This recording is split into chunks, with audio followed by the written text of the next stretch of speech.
sering diukur itu dari, kalau kita tahu kan ada kesadaran magis ya, magis, naif, terus kritis. Kalau dulu ada teorinya ya. Nah, itu paling banyak naifnya. Seringkali di lapangan disebut kayak naif kamu.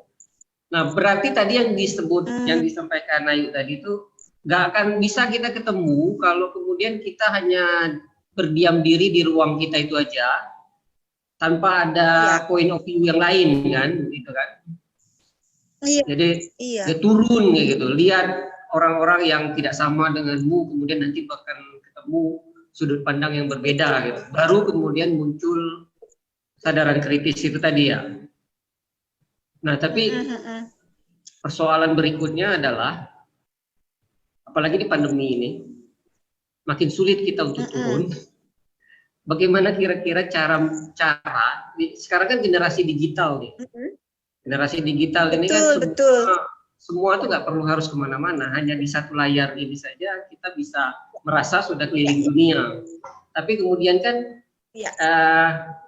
yang nggak bisa juga disebut real yang ada di layar ini gitu. Nah, gimana tuh kira-kira triknya itu untuk melihat realitas dunia ini dengan berfokus pada layar ini ya?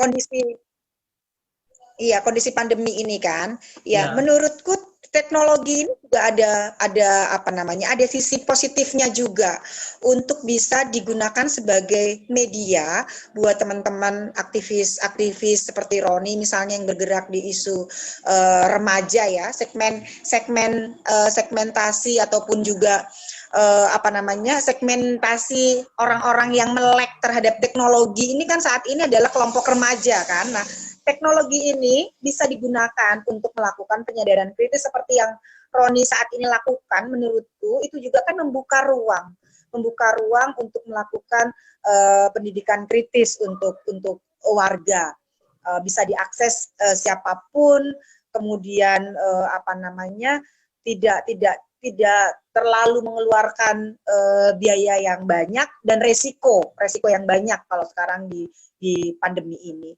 Nah, memang kita juga harus selalu inovatif kan untuk melakukan penyadaran kritis tadi. Apakah akan menggunakan cara-cara yang konvensional pertemuan, tapi dengan masa pandemi seperti ini, misalnya ada di zona yang merah, gimana caranya mau melakukan pertemuan di zona merah? Kan nggak mungkin karena ada pembatasan dan segala macam. Nah, yang paling memungkinkan adalah memanfaatkan teknologi seperti ini, walaupun memang pemanfaatan teknologi juga masih banyak tantangannya gitu. Kenapa? Karena nggak semua kalangan itu melek dengan teknologi, itu satu. Kemudian nggak semua juga wilayah itu juga memiliki koneksi internet yang stabil. Tapi setidaknya ketika ruang seperti yang Roni saat ini sedang kembangkan, inovasi yang sedang kembangkan, itu menjadi salah satu alternatif untuk untuk melakukan pendidikan kritis yang sebetulnya bisa diakses sebanyak mungkin orang ketimbang ketika hanya melakukan pertemuan komunitas 20-30 orang gitu. Jadi memang menjadi pekerja sosial itu juga dituntut harus inovatif dan juga adaptif terhadap situasi yang saat ini sedang terjadi. Pun misalnya di ruang yang berbeda, mungkin pendekatannya bisa melakukan pendekatan berbasis budaya misalnya. Enggak melulu hanya pertemuan konvensional, memanfaatkan ruang-ruang pesta adat ataupun ruang-ruang budaya untuk bisa melakukan intervensi untuk mempengaruhi perubahan sosial di lingkungan itu. Gitu. Ya, jadi sekedar cerita berbagi ide kita bikin ini podcast ini sebenarnya dasarnya dulu itu pengalaman. Dulu tuh ingat enggak? Kita itu kalau sosialisasi, yang kita sebut sosialisasi itu bukan di sebuah kelas atau di ya. Kita itu kalau sosialisasi bawain fokus, terus bawa layar besar itu, terus pergi ke acara. Ada pakai kertas transparan gitu kan. Terus harus mesinnya besar kayak gitu, pakai mobil pick up. Terus tiba-tiba nimbrung di acara tabut, acara orang sebenarnya, acara pesta rakyat kan. Nggak ada jaminan orang mau nonton atau tidak. Betul, karena belum tentu menarik ya, yang acara yang kita sebutin. Nekat aja tiba-tiba bikin kerumunan sendiri gitu. Nah, idenya sebenarnya kayak gitu. Jadi ini kan kita juga tahu Facebook misalnya atau Facebook ini kan seliweran tuh di keramaian digital ini. Dengan kita muncul di sini bikin acara, ya, pasti ada orang nonton. Ya kita mampir ya. Ya kita nggak bisa jamin. Jadi sama idenya sama dengan waktu dulu itu pernah diajarin itu. Aku itu pertama kali dulu itu bingung juga, stres aku. Pertama kali memutuskan untuk ikut, apa lah maksudnya ini? Gitu. Udah jelas kita nggak tahu orang bakal nonton atau tidak. Ujung-ujung bilang orang gila nanti. Tapi semangatnya luar biasa, senior ini seolah-olah paling menarik lah nanti itu di situ ya. Seolah-olah orang itu akan beralih nonton kita dibandingkan nonton tabut, nonton pameran. Ya. Tapi ternyata memang efektif kan? Iya. Ya justru itu menarik perhatian, kemudian orang bertanya-tanya apa ini? Kegilaan itu sebenarnya jadi interest orang. Nah idenya itu, tapi kemudian dengan yang tadi Ayu bilang adaptif itu tadi, itu kunci sebenarnya. Kalimat yang Ayu bilang adaptif tadi sebenarnya bagaimana kemudian mentransfer idealisme kita itu secara adaptif gitu kan. Yang nggak bisa, ya kan ada kadang itu, ya ini juga mau tanya ke Ayu sebagai senior. Jadi ada kecenderungan misalnya, kayaknya saklek gitu. Kalau idealis nggak bisa, kita nggak bisa jadi masuk dalam arus kapitalis seperti ini. Ini kan komoditas ini. Kita nggak bisa menggunakan ide-ide kita ini, idealisme kita ini untuk kepentingan komoditas tertentu gitu. Nah itu gimana ya? Jadi kayak gini kan juga sebenarnya nanti kan juga bisa berkembang menjadi komoditas pada akhirnya kalau kita masuk ke ranah ini. Kalau bisa mengorganisirnya ya. Terus gimana? Menjadi salah satu komunitas. Komoditas bukan komunitas. Komoditas ya. Oke. Ya ini kan bisa aja jadi komoditas nanti kalau menjadi menarik, kemudian tiba-tiba ada pasar membeli, nah jadi komoditi kan, bukan lagi sebuah sebuah idealisme ya, tapi berubah menjadi komoditi. Nah, pertanyaannya adalah apakah ini tidak salah? Kemudian kalau memang tetap dijalankan, bagaimana kira-kira kita mempertahankan ini tetap koridornya idealis, hanya beradaptasi saja dengan kemajuan gitu. Iya. Gimana? Menurutku kan kita itu kan harus memang kalau setiap orang itu pasti kan punya passion ataupun punya mandat ya di dirinya masing-masing gitu ya. Nah, untuk bisa memperjuangkan mandat ataupun juga cita-cita di dirinya, itu kan yang paling mungkin adalah mempengaruhi orang-orang di sekitarnya. Nah, kalau sekarang yang dibilang yang sering disampaikan itu bagaimana caranya kita bisa merebut narasi publik supaya cita-cita kita itu bisa menjadi cita-cita bersama orang. Nah, segmentasi sembang seperti yang Roni saat ini sedang kembangkan, menurutku ini kan juga bagian dari menarik narasi publik yang selama ini kalau kita lihat gitu ya, banyak YouTuber yang kontennya tidak cukup mendidik, ngeprank misalnya, kemudian mengisi dengan konten-konten yang sebetulnya remek-temek, nggak ada substansi pendidikan di dalamnya. Nah, sementara kalau seandainya konten ataupun juga komoditi yang seperti Roni sampaikan ini banyak kelompok yang melakukan ini, maka nanti kan akan menggeser beberapa narasi yang selama ini terbangun, dirindukan oleh publik, misalnya kayak beberapa selebgram yang saat ini tengah booming, youtuber gitu, sebetulnya itu nggak ada juga nilai-nilai edukatif di dalamnya. Nah, ketika kelompok-kelompok ini banyak terus-menerus melakukan edukasi seperti ini, maka saya yakin bahwa kita bisa merebut narasi publik, dan dengan demikian maka konsistensi kita untuk melakukan upaya perubahan sosial itu akan terjamin. Yang kedua adalah tentu supaya kita tidak terjebak pada situasi ataupun terjebak pada komoditi bisnis gitu ya, dibisniskan kayak gitu kan, karena ini kan nanti juga mungkin akan berpotensi kan menjadi komoditis bisnis kan. Kita harus punya nilai yang mengikat bahwa tujuan awalnya kita melakukan ini karena mandat ataupun cita-cita bersama kita ingin merubah ataupun merubah kesadaran kritis masyarakat gitu. Sehingga ketika ada keuntungan ataupun benefit yang didapatkan dari konten kita, maka tentu itu harus misalnya ditujukan atau ditujukan untuk kegiatan-kegiatan yang bersifat kemanusiaan juga. Jadi menurutku yang memungkinkan agar tidak terjebak ke dalam komoditi bisnis ketika teman-teman aktivis perempuan adaptif untuk melakukan upaya penyadaran kritis, maka yang harus dibangun adalah mengedepankan soal nilai tadi gitu. Orang bisa tetap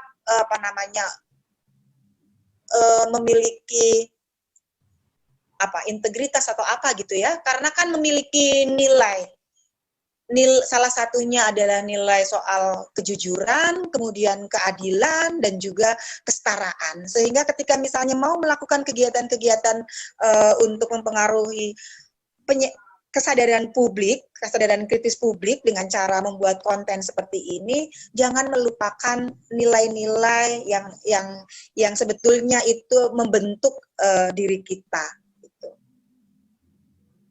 Itu mungkin Roni. Nanti turunannya soal kejujuran itu akan banyak, soal keterbukaan. Kan kalau nilai itu yang prinsip kalau menurutku ya, itu kan hanya ada 3, soal kejujuran, kesetaraan, dan keadilan. Tapi turunan dari ketiga hal itu nanti akan banyak yang bisa aplikatif kita lakukan. Soal keterbukaan dengan kolega kita, kemudian kita juga tidak melakukan pembedaan perlakuan dengan semua kelompok, termasuk transparansi misalnya terkait dengan misalnya nanti ketika ini akan menjadi konten bisnis, itu yang menurut saya bisa mengikat sehingga kita tidak akan terjebak pada komoditi bisnis belaka. Itu On. Oke. Jadi guys, ini bentar ya yuk. Ini perlu di garis merah pembicaraan ini tadi. Ini menarik ini. Jadi guys semua, sobat sembang sekalian, jika kamu merasa bahwa ide tadi yang diistilahkan oleh Ayu Christine bahwa kita perlu merebut narasi publik. Jadi narasi publik itu sekarang yang paling menggema itu adalah bahwa sosial media itu digunakan untuk hal-hal yang ya dalam tanda petik nggak bermanfaat ya. Tadi misalnya prank, dan itu keuntungannya mereka mendapatkan keuntungan yang besar. Dengan mengerjai orang mereka dapat keuntungan. Dengan ngomongin hal yang nggak penting mereka dapat keuntungan. Dan yang memberikan keuntungan itu siapa? Kita. Nah, sembang ini salah satu sebenarnya pemberontakan, menggugat ruang publik yang ini sebenarnya harus kita rebut. Narasi publik tentang media sosial ini harus kita rebut, bahwa media sosial ini harus menjadi media yang memberikan manfaat lebih. Dan kemudian kalaupun kamu merasa bahwa ini betul dan sesuai dengan mandat, sama mandatnya. Jika kamu merasa punya mandat yang sama dengan kami, iya, atau tujuan hidup kita ya. Ya, kalau kamu merasa punya mandat untuk merebut narasi publik yang selama ini nggak benar, ayo sama-sama kita rebut sekarang. Bisa lewat Sembang atau kamu melakukan hal-hal yang lain. Rebut semua itu, ruang podcast, ruang YouTuber, apapun itu rebut dengan hal-hal yang lebih positif. Dan bagi kamu yang nggak bisa, kamu bisa mendukung dengan jangan lupa like, follow, and share.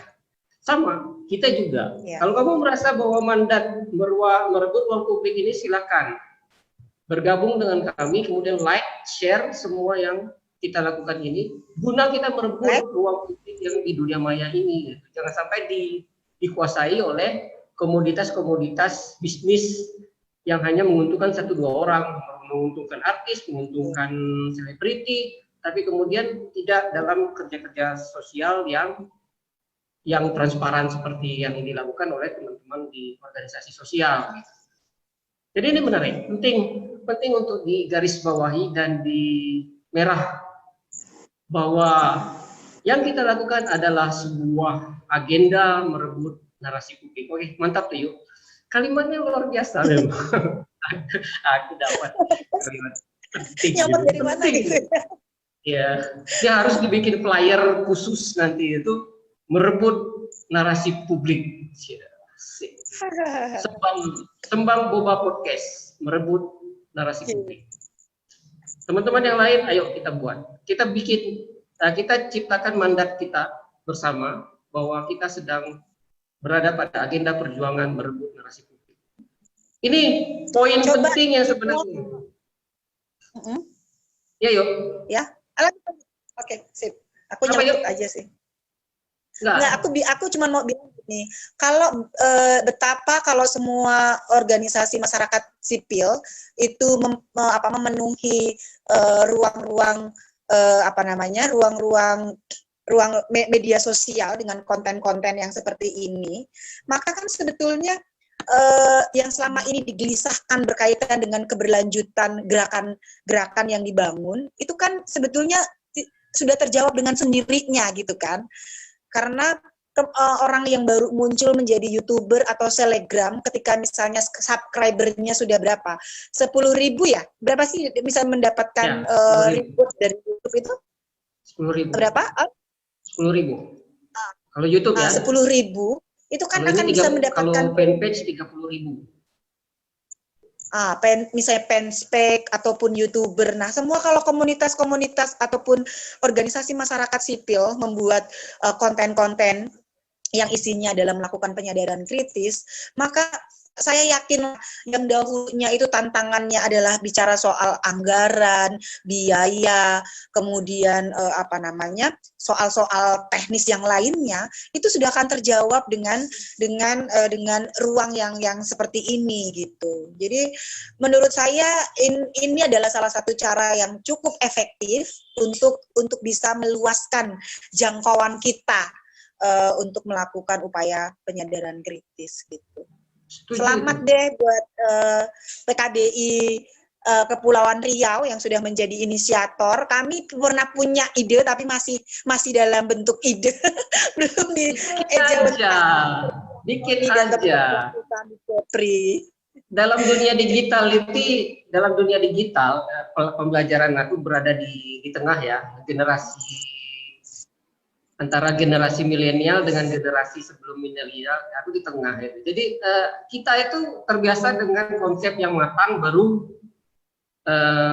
eksekusi. Tapi kemudian setelah aku pelajari, dalam dunia digital itu nggak ada yang kayak gitu. Combining aja, eksekusi, refleksi pada saat bersamaan. Jadi nggak ada lagi nunggu matang-matang. Kalau nunggu matang lama nanti nggak jadi. Bikin aja. Paling nanti kalau ada etik yang nggak jelas di komen. Ya. Okay. Kalau dulu Ayu masih umur 30-an tahun mungkin langsung cas gitu. Sekarang udah mulai umur masuk mau ke 40-an lebih gitu udah berpikir Nanti gimana jaringannya, siapa yang ngelola konten, ininya gimana perangkatnya. Jadi mungkin berkaitan juga dengan persoalan usia yang nggak mengeksekusi. Nah ini Sembang juga sebenarnya di balik layar ini anak-anak muda yang mempersiapkan semuanya sampai memfasilitasi mereka yang memfasilitasi. Aku itu cuma sok ngartis saja di sini, sok-sokan gitu. Tapi di belakang ini sebenarnya anak muda. Jadi ini agak terbalik. Seharusnya kita yang memunculkan anak muda, kemudian yang tua yang jadi balik layar. Tapi ternyata di sini kebalik. Jadi yang tua disuruh jadi ngartis, yang muda jadi tapi rata-rata memang kayak gitu. Yang muda itu malah menjadi balik layar sekarang ya. Kita lihat aja di beberapa karena mereka yang lebih menguasai teknologi ini dan mereka yang sebagai pelaku teknisnya.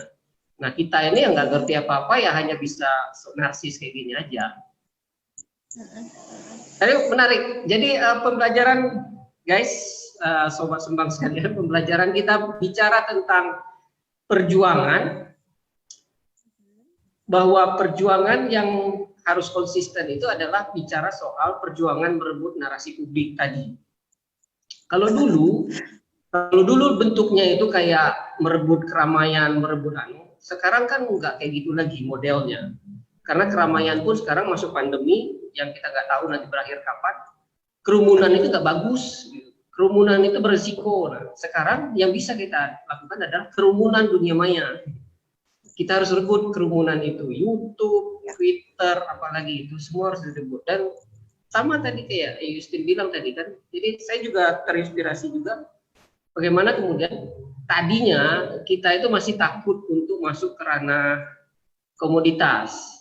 Jadi ini kita nggak sampai soal mengejar 10.000, 30.000 itu hanya pemberian informasi aja soal iya dan tidak itu nanti aja. Tapi tadi setelah yang disampaikan Ayu tadi, kayaknya memang harus disusun strateginya, tidak hanya merebut narasi publik, tapi kemudian nanti outputnya adalah kita memiliki fundraise kan. Nah, tapi harus diingat kuncinya adalah integritas tadi, bahwa kemudian keuntungan dan semua hal yang itu harus dialihkan menjadi fundraise untuk gerakan sosial, ya kan? Betul. Ya, jadi kita harus berbeda dari mereka yang hanya menguntungkan 1-2 orang, sementara kita adalah menguntungkan untuk gerakan sosial. Bagaimana kemudian mempertahankan dengan konsep fundraising, melipat gandakan resource yang kita punya. Kalau sekarang aja kita udah sampai tahap ini, kemudian nanti komoditas yang kita punya itu kita alihkan menjadi sumber daya untuk membesarkan gerakan, snowballnya menjadi lebih besar lagi. Keren itu. Ya, jadi udah bersemangat keluar. Jadi ada lagi yang nanya, oh berarti boleh ya Kak? Apa maksudnya? Boleh ya Kak? Oh mungkin dia kirain mencari keuntungan dengan cara, jadi kan ini kan mungkin ya, tapi nggak tahu. Jadi ini kesannya kan kita menjual masalah sosial, mengemasnya menjadi pasar, jualan untuk pasar.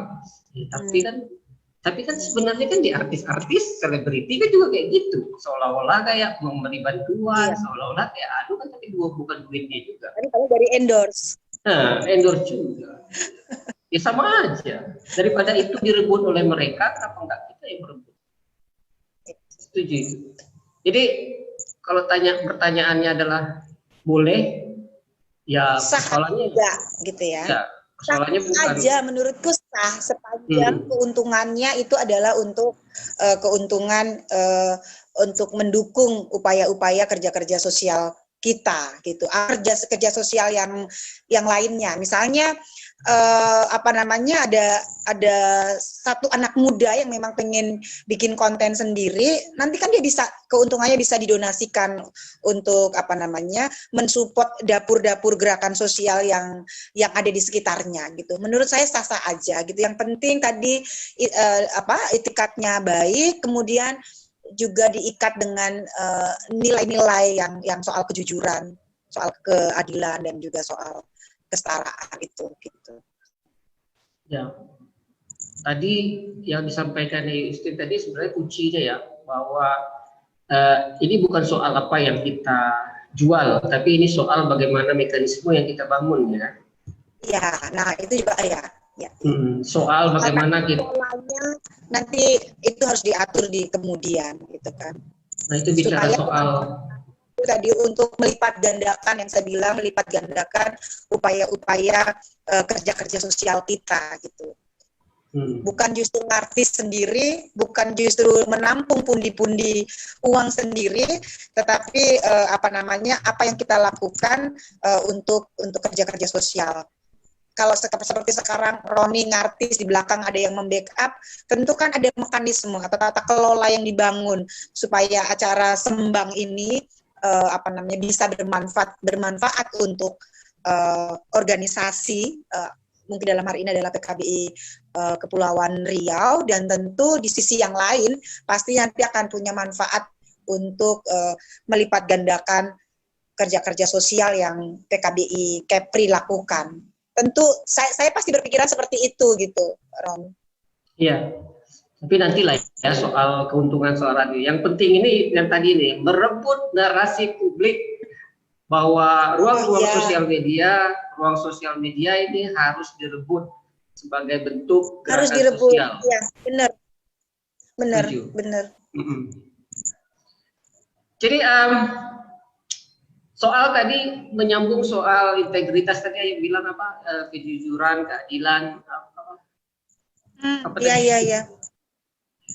Jadi kan aku itu tiga itu. Apa itu tadi? Yang tiga tadi? Tadi kejujuran. Kalau yang saya yakini ya, dan itu adalah menjadi pagar hidupku yang sampai saat ini gitu. Itu adalah nilai soal kejujuran, nilai soal keadilan, dan nilai soal kesetaraan. Dari ketiga nilai ini nanti itu akan banyak turunannya soal nilai-nilai keterbukaan, transparansi, partisipasi, kemudian non-diskriminasi, nggak membeda-bedakan siapapun gitu. Nah, dengan tiga nilai itulah sebetulnya selama ini yang memagari hidupku gitu ya, ada di dunia gerakan sosial, dan sebagai manusia berharap dengan nilai-nilai ini, dengan pagar nilai ini kita bisa mempertanggungjawabkan apa yang kita lakukan, apa yang kita ucapkan, dan juga apa yang kita pikirkan gitu. Jadi apa yang kita pikirkan, apa yang kita lakukan, dan apa yang kita perbuat itu yang mempengaruhi adalah ketiga nilai yang tadi itu, On. Ya, berarti yakin bahwa dengan memegang nilai itu tadi bisa menjadi alat untuk kita tetap akuntabel dan transparansi dengan gerakan yang kita lakukan. Maksudnya kayak gini, aku juga pernah mengalami ketika baru-baru kemudian berada pada posisi sekarang ini. Kami itu kemudian melakukan hal-hal yang mendobrak kebiasaan-kebiasaan lama gitu. Jadi kita kayak melakukan sesuatu yang berbeda dengan orang lain, dan kecenderungannya kayak ngikutin arus zaman industrial ini gitu. Kayak ngikutin terpengaruh dengan globalisasi, begitulah ceritanya. Sampai ada yang mencap kita menjadi liberal, orang yang liberal begitu-gitu. Padahal kan liberal juga definisikan berbeda-beda juga. Nah, apakah menurut Ayu ini penting untukku sendiri juga untuk teman-teman? Apakah